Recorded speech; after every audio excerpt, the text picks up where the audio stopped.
안녕하세요. 선철 목사입니다. 한 주간 또 주님과 동행하길 소망해왔고 그 주님을 서로 나누길 소망하고 있습니다. 지난 3월 셋째 주 말씀 묵상 기억나십니까? 월요일과 화요일은 몸과 옷에 있는 부정의 부분을 다루고 진단하였습니다.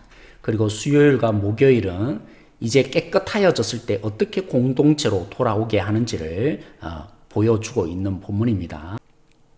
금요일은 곰팡이로 인해서 집이 부정했을 때 어떻게 진단하고 회복하는지를 다루고 있습니다. 토요일은 유출이라고 하죠. 피나 아니면 더러운 것이 몸으로 흐르게 되어질 때 이 부분의 부정의 부분을 다루고 있습니다. 저는 오늘 수요일에 있었던 이제 깨끗하여진 사람이, 회복된 사람이 어떻게 공동체로 들어오게 하는지 특별히 제사 절차를 조금 살펴보고자 합니다. 그러기 전에 먼저 자막이 있죠. 우리 히브리 성경에는 짜라트라고 되어 있는데요. 문둥병이라고 번역되어 있습니다. 아마 그 번역은 영어 성경을 따라서 우리 성경이 번역하다 보니까 그렇게 되어 있는데요. 사실 문둥병을 어떻게 표현하고 있습니까? 경계가 불분명한 반점과 비대칭의 그런 현상들이 나타난다고 합니다. 여기 사진에 있는 그런 모습인 거죠. 또 코에 만약 나병균이 들어가면 코피가 나거나 코가 막히죠. 눈에는 안구가 돌출하거나 또 눈이 잘 감기지 않는다고 합니다. 우리가 흔히 하는 것처럼 감각이 없어지고 말단 부분, 손끝이나 귀나 아니면 그죠? 코나 이런 눈썹도 사라지고 또 아니면 발가락이 잘려져 나가는 그런 일들이 바로 나병에 걸렸을 때 일어나는 현상입니다. 근데 성경에 진단하는 부분을 보시면요. 털이 휘어지고 한부가 묵묵하여졌을 때 또 10절에는 흰 점이 생기고 털이 휘어지고 생살로 덮일 때 짜라트다 하면서 부정하라고 합니다. 그래서 문둥병과 여기에 나타난 증상이 다른 것이 보여집니다. 자, 그러면 이제 병에서 나은 사람이 회복되었을 때 어떻게 해야 하는지 그 제사 절차를 한번 볼까요? 제사장이 정결하고도 하면 이제 공동체로 들어오게 합니다. 물론 집에는 아직 들어가지 못하고요. 첫째 날 살아있는 새를 제사장에게 바칩니다. 그러면 제사장은 한 마리의 새를 흐르는 물 위에다가 이렇게 공기에 담아서 피를 이렇게 흘리게 합니다. 그 그릇에다가 피가 담겨 있는데 그 피에 살아있는 새를 적시고 여기 있는 백향목과 홍색실과 우술초도 함께 적십니다. 그래서 살아있는 그 피가 발린 새를 날려보내고요. 그래서 이제 정하여졌다라고 외쳐주고 또한 뿐만이 아니라 그 피가 묻혀진 백향목과 홍색실과 우술초로 7번 그 사람 정하여진 사람에게 뿌립니다. 이게 뭘 의미하는 겁니까? 피가 발려진 새가 하늘로 날아가듯이 이제 그 부정하면서 해방된 자신을 보게 됩니다. 두 번째, 7일까지는 계속적으로 집 밖에 있던 사람이 8일째 되면 집 안으로 들어오는데 그때 제물을 바치는데 속건 제물에 대한 부분이 중요합니다.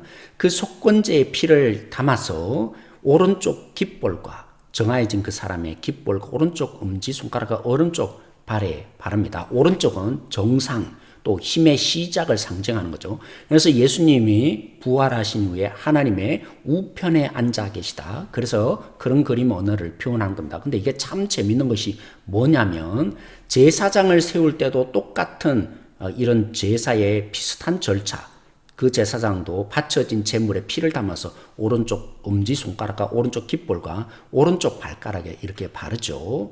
그래서 머리부터 발끝까지라는 의미가 여기에 담겨져 있는데요. 오른쪽에 그 말단 부분에 이렇게 바르는 것은 그래서 가장 위대하고 가장 높이 있는 제사장이나 가장 낮은 자였던 부정한 자, 하나님의 징계를 받고 버림받았던 그런 부정하다고 외쳤던 짜라트에 걸린 사람들도 결국에는 모두에게 하나님의 긍휼과 은혜가 발려짐으로 이 모든 일을 정상으로 돌아가게 되는 거 볼 수 있습니다. 그리고 또 한 부분 볼까요?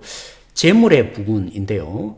일반 백성은 속건제물로 수양을 드리고 속죄제로 암양을 드리고 번제에 수양을 드립니다. 소재의 3분의 1 에바의 가루를 하나님께 바칩니다. 가난한 자 이렇게 못 드리잖아요.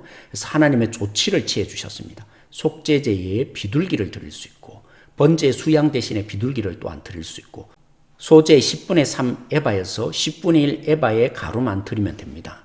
그래서 누구든지 정상화시키는데 예외함이 없도록 그런 조치를 취해 주셨고요. 또 한 가지, 속건제는 변하지 않습니다. 가난한 자도 여전히 순양을 드리게 합니다. 속건제가 뭐죠? 보상입니다.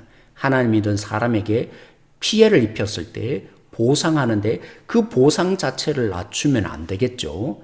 자, 이제까지 부분들을 정리해 보십시다. 누군가의 피가 발려서 자유로워지고 정상으로 돌아온다. 그 피는 바로 예수님의 피겠죠. 우리는 그런 은혜를 입어왔습니다. 그러니까 우리가 주님의 사람으로 행동하고 구별되어질 수 있는 것입니다. 오른쪽 깃볼과 오른쪽 엄지손가락, 오른쪽 발에 바른 피도 생각해 보십시오. 우리의 모든 힘의 시작, 가난한 자든 부한 자든 힘이 있든 무능하든 모든 사람의 행동의 시작은 은혜로서 시작하는 것입니다. 은혜가 행동의 능력의 출발점인 것입니다. 그리고 하나님은 배려하시죠. 모두가 할 수 있도록 정상으로 돌아올 수 있도록 배려합니다. 그렇지만 보상에 하는 한 하나님은 기준을 낮추지 않으시죠. 그런데 놀라운 일을 하나님 말씀하십니다. 이사야 53장에 보면 예수님이 속건제물이 되었다고 합니다. 죄의 삭은 사망이니까 죄값을 치르고 나면 우리는 보상할 수 없습니다. 그래서 파산난 우리를 위해서 예수님이 친히 보상물이 되어지는 놀라운 일을 하나님이 하셨습니다. 이런 은혜들을 깊이 생각하면 주님을 위해서 살아갈 수 있고 기쁨으로 우리도 구별된 하나님의 백성으로 살아갈 수 있게 되는 것입니다. 네, 묵상 부분에 지난주에 이어서 조금 시간이 없어서 다루지 못한 부분, 내게 주시는 교훈을 기록하고 적용하라는 부분 살펴보기를 원합니다. 그러기 위해서 이 책을 한번 소개하고 싶은데요. 팀 켈러의 탕부 하나님.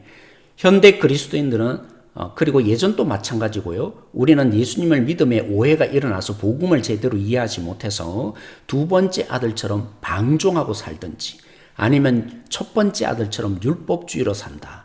우리는 하나님을 믿어서 구원을 얻었다면 방종으로 살지도 않고 율법으로도 살지 않는다. 복음을 제대로 알아라 하면서 팀 켈러 목사님이 잃어버린 탕자의 비유 얘기를 그렇게 풀어서 잘 설명했는데요. 꼭 한번 읽어보시면 좋겠고요. 네, 다음으로 여러분 교훈이 왜 중요합니까? 흔히들 율법주의와 율법을 오해하는 것 같습니다. 그래서 은혜라고 하니까 자꾸 은혜만 찾고 행해야 할 부분들을 찾지 않는 분들이 있는데 디모데전서 1장 8절에 말합니다. 율법은 잘 사용하면 선한 것이다, 좋은 것이다 말합니다. 우리는 반드시 적용해야 합니다. 지난주 말씀들은 기억나시죠? 하나님을 사랑하는 자는 말씀을 순종한다. 말씀을 순종하는 자에게 하나님이 또한 사랑할 것이고 하나님을 나타내 준다. 하나님의 말씀을 가지고 고민하며 살아보려는 속에 하나님이 힘을 줄 뿐만이 아니라 하나님을 경험하고 살아나는 일이 있습니다. 앞으로도 계속적으로 우리 기대하십시다.